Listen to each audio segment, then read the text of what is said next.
Sampurasun barudak, how are you? Balik lagi bersama saya Cemon yang tak pernah berhenti ngecapruk dan membahas perfilman dengan ilmu kesotahuan.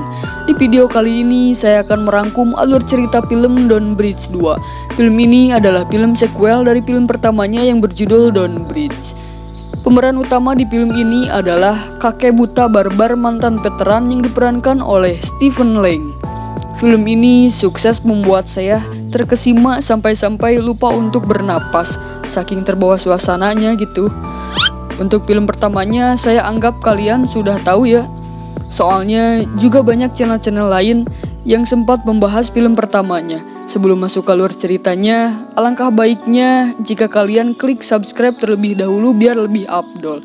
Karena gimana ya, nonton tanpa subscribe itu seperti modal gak omeh. Kalau udah, kita langsung masuk ke alur ceritanya.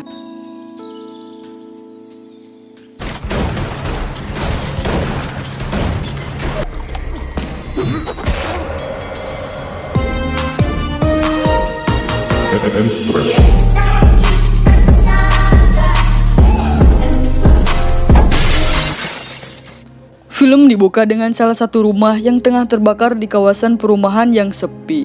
Lalu, ada seorang anak perempuan yang mana ia adalah korban dari kebakaran tersebut. Ia terjatuh dan tak sadarkan diri. Anak itu nampak memiliki tanda spesial, di mana sebagian rambutnya berwarna putih. 8 tahun berlalu, anak perempuan tadi sudah menjadi anak remaja bernama Phoenix. Ia nampak sedang melakukan sesuatu di hutan. Lalu, Phoenix dikejar seekor anjing ganas. Beruntung, Phoenix bisa lolos dengan memanjat pagar jaring kawat. Lalu, ia menemukan senjata api di salah satu bangkai mobil. Ya, itu adalah Norman, si kakek buta. Nampaknya, Phoenix sedang dilatih bertahan hidup oleh Norman, sekaligus ayahnya. Anjing yang sempat mengejar Phoenix pun itu adalah anjing milik Norman. Norman berpesan kepada Phoenix agar tidak meremehkan segala sesuatu. Kalau tidak, Tuhan akan merenggutnya darimu. Is God bad? God is fair. Lalu mereka pun pulang. Ternyata Phoenix dan ayahnya tinggal di salah satu rumah terpencil di tengah hutan yang jauh dari perkotaan. Saat di rumah, Phoenix pun menanyakan soal rambut putihnya itu. Ia sangat penasaran dengan rambut spesialnya itu diturunkan oleh ibunya atau ayahnya. Lalu ayahnya pun menjawab bahwa itu turunan dari ibunya. Phoenix bilang bahwa itu sulit dipercaya karena ia tak memiliki foto ibunya sama sekali. Si ayah menjawab bahwa semua barang-barang dan rumahnya pun terbakar habis. Satu-satunya yang berhasil diselamatkan si ayah hanyalah Phoenix. Tak lama kemudian, datanglah Hernandez. Hernandez kerap datang ke rumah Norman untuk memesan pohon-pohon yang akan dijual di kota. Hernandez juga sering mengajak Phoenix untuk sekedar jalan-jalan di kota. Phoenix pun meminta izin ayahnya untuk bisa pergi ke kota, tetapi karena Phoenix gagal ujian bertahan hidup, jadi ayahnya tak mengizinkannya. Ditambah si ayah juga khawatir karena di kota marak terjadi penculikan anak oleh sekelompok penjahat yang mengambil organ dalam anak untuk dijual. Hernandez pun membujuk Norman untuk mengizinkan Phoenix pergi bersamanya. Hernandez juga mengatakan bahwa jika Phoenix terus-terusan dibatasi, cepat atau lambat, Phoenix akan kabur dari rumah. Mendengar hal itu, akhirnya Norman pun mengizinkan Phoenix pergi. Tak lupa anjingnya pun dibawa untuk melindungi Phoenix. Ayahnya berpesan bahwa mereka harus segera pulang sebelum matahari terbenam. Not by sunset. I will. Di tengah perjalanan, Phoenix pun menyanyikan sepenggal lagu yang sering dinyanyikan ibunya dulu. Nampaknya Phoenix sangat merindukan sosok ibunya tersebut. Hernandez menawarkan Phoenix untuk pergi ke tempat bekas rumahnya tersebut. Phoenix pun menolaknya karena ayahnya selalu melarang Phoenix untuk datang ke tempat tersebut. Hernandez bilang bahwa ia tak akan pernah memberitahu Norman. Lalu Phoenix pun mengiyakan tawaran Hernandez. Singkat cerita, Phoenix pun masuk ke dalam rumahnya dulu dan meletakkan bunga untuk almarhum ibunya. Lalu terdengar langkah kaki dari dalam ruangan rumah tersebut. Dengan ketakutan, Phoenix pun cepat-cepat pergi dari sana.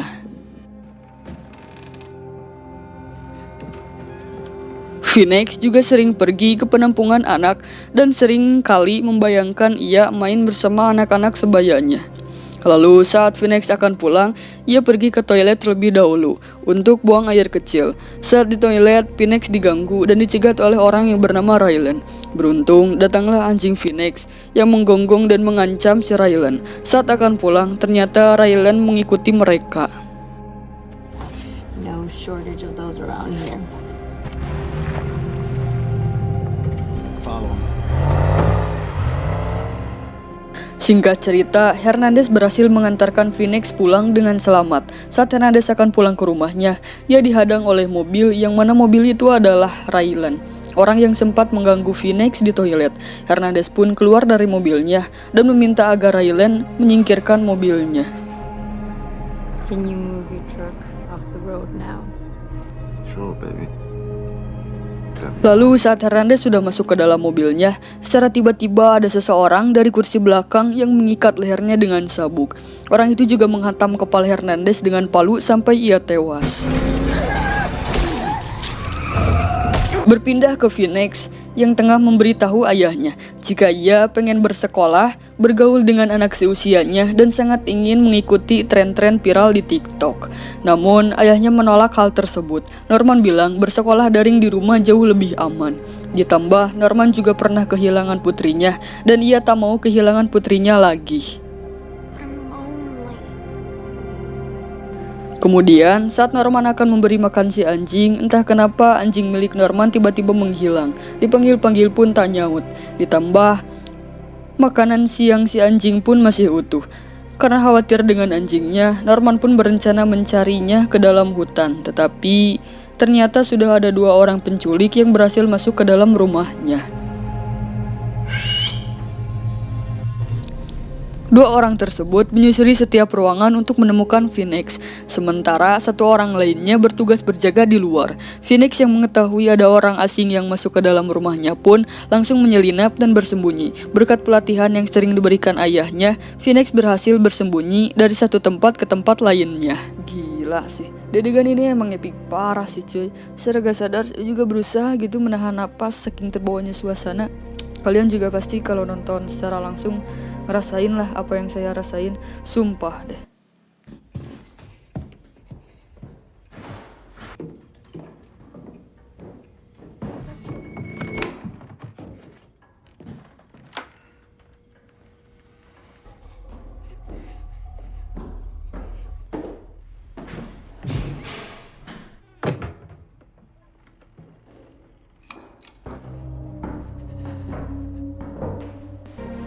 Kembali ke Norman yang sedang mencari keberadaan anjingnya. Ia menemukan anjingnya sudah mati. Norman juga menemukan sebutir peluru yang ada di dalam badan anjingnya itu. Merasa putrinya sedang dalam bahaya, Norman pun langsung pulang menuju rumahnya.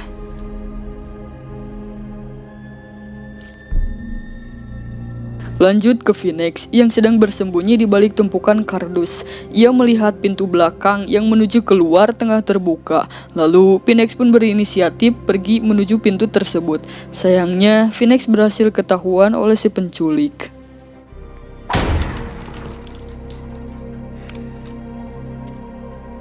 Beruntung Norman datang tepat waktu. Ia berhasil melawan salah seorang penculik dari balik pintu. Norman pun meminta Phoenix untuk lari ke ruang bawah tanah dan masuk ke dalam kotak besi. Ternyata Phoenix mengalami luka di kepalanya akibat keserempet peluru.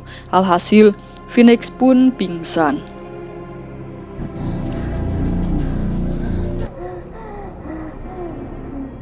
Kembali ke Norman yang telah berada dalam ruangan garasi. Ia sedang mengobati lukanya dengan lem. Lalu ada salah seorang penculik yang mencari keberadaan Norman.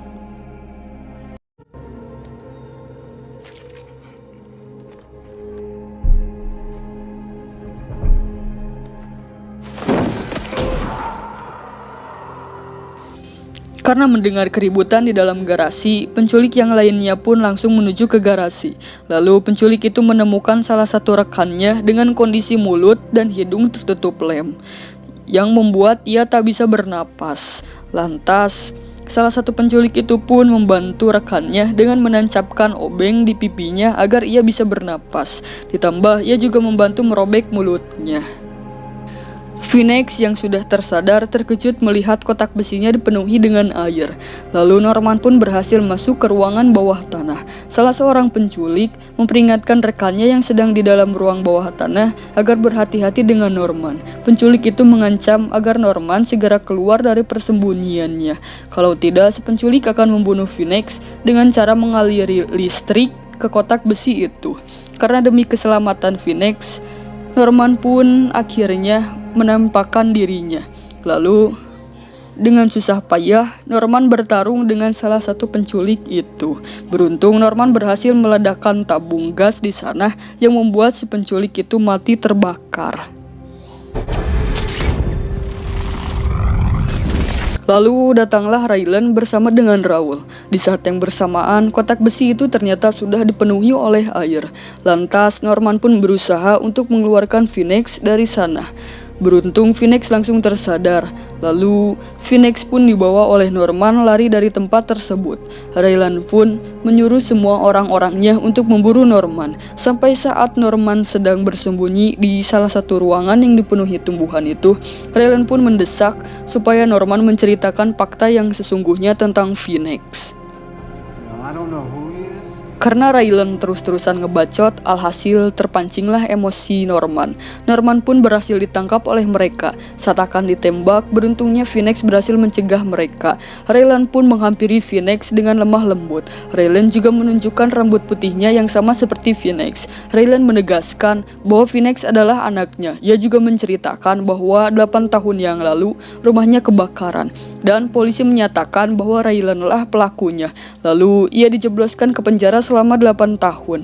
Saat sudah bebas, Raylan langsung mencari keberadaan Phoenix. Ternyata Norman sendiri menemukan Phoenix tepat saat kebakaran itu. Lalu Phoenix dibawa ke rumah Norman. Norman juga melihat berita tentang kebakaran tersebut, yang mana itu adalah lab sabu-sabu, dan pelakunya Raylan juga merupakan penjahat yang sering melancarkan kejahatannya. Meski Norman sudah merawat Phoenix dengan baik, tetapi Raylan menuduh Norman sebagai penculik. Mendengar hal itu, Phoenix pun menjadi bingung, dan entah siapa yang harus dipercayainya. Saat Norman akan dibunuh, ia berhasil kabur dari tempat tersebut. Norman berhasil membunuh salah satu penculik yang tengah membawa Phoenix. Ia juga menghantam kepala si penculik menggunakan skop, hingga kepalanya hancur. Emang barbar si kakek Norman ini.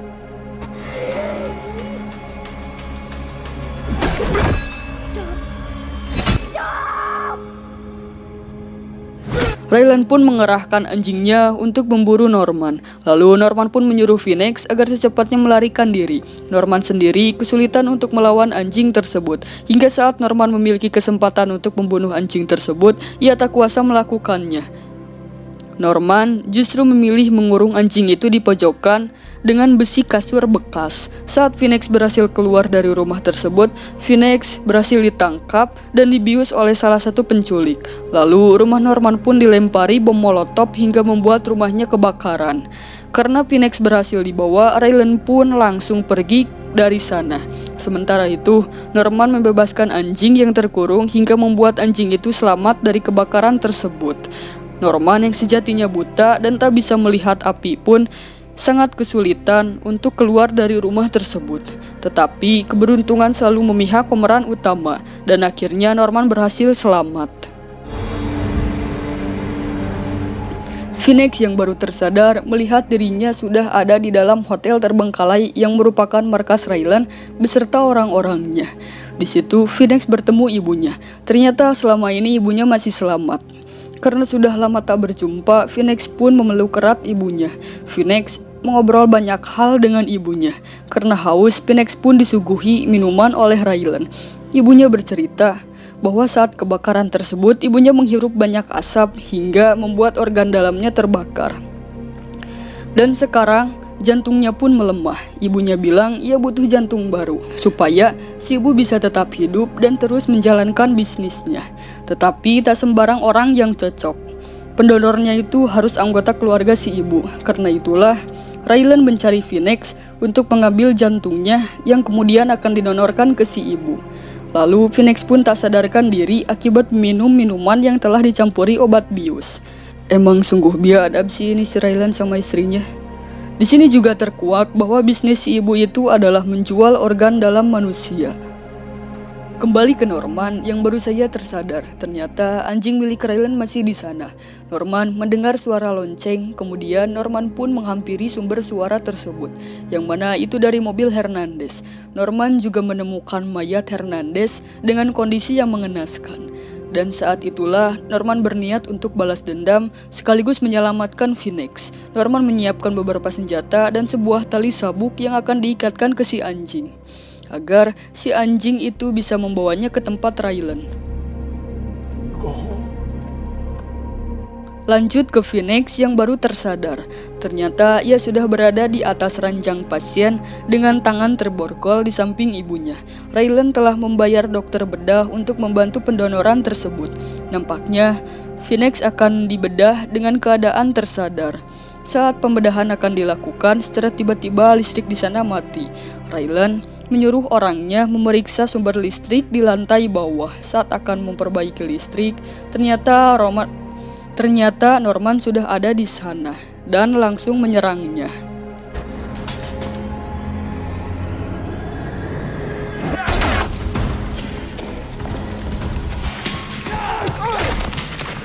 Nampaknya Norman sangat kewalahan melawan penculik tersebut. Hingga saat Norman tersungkur, ia berhasil memasukkan lonceng ke dalam mulut si penculik sampai tersedak. Lalu, Norman pun menghantam kepala si penculik itu sampai tewas.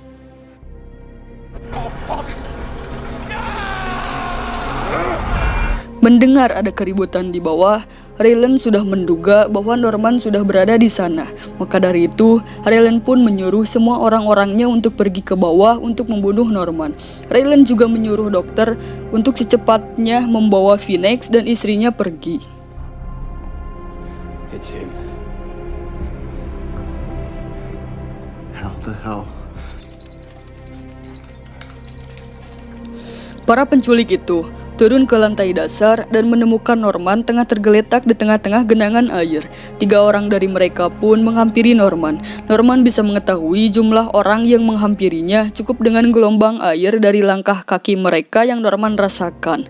Tetapi ada 1 orang penculik yang tak berhasil ia bunuh, yaitu Raul. Namun, Raul yang sendiri awal tidak suka akan kejahatan Raylan pun memberitahu Norman tempat Raylan dan Phoenix berada. Norman pun langsung menuju tempat tersebut. And that's not cool with me. They're leaving now. The leather behind you leads directly to them. He'll kill you all. Berpindah ke Raylan yang sedang membawa Phoenix dan istrinya pergi. Dokternya akan melakukan pendonoran itu pun berhasil dibunuh oleh Norman. Lalu Norman pun menggunakan bom asap kaleng agar membuat Raylan tak bisa melihat dengan jelas. Norman pun menyerang Raylan dari balik asap layaknya seorang ninja. Lalu Raylan pun menembak ke segala arah sampai tak sadar ia telah menembak istrinya sendiri.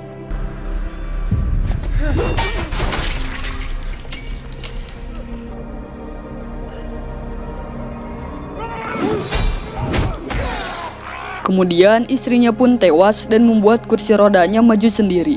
Karena Phoenix masih terborgol dengan ibunya, ia pun mencoba sekuat tenaga menahan dirinya agar tak jatuh dari ketinggian. Lalu Phoenix pun berinisiatif untuk memotong tangan ibunya dengan golok agar ia tak ikut jatuh. Tetapi sayangnya Phoenix pun harus terjatuh. Untungnya ia jatuh di atas tubuh ibunya sehingga ia bisa selamat. Norman yang sedang bertarung dengan Raylan pun berhasil menancapkan jari jempolnya ke mata Raylan hingga ia tak bisa melihat. Sumpah sih ini adegan paling ngeri anjrit, sampai-sampai saya merinding liatnya. Ditambah banyak juga adegan yang sadisnya lagi. Aduh, top Marco top deh.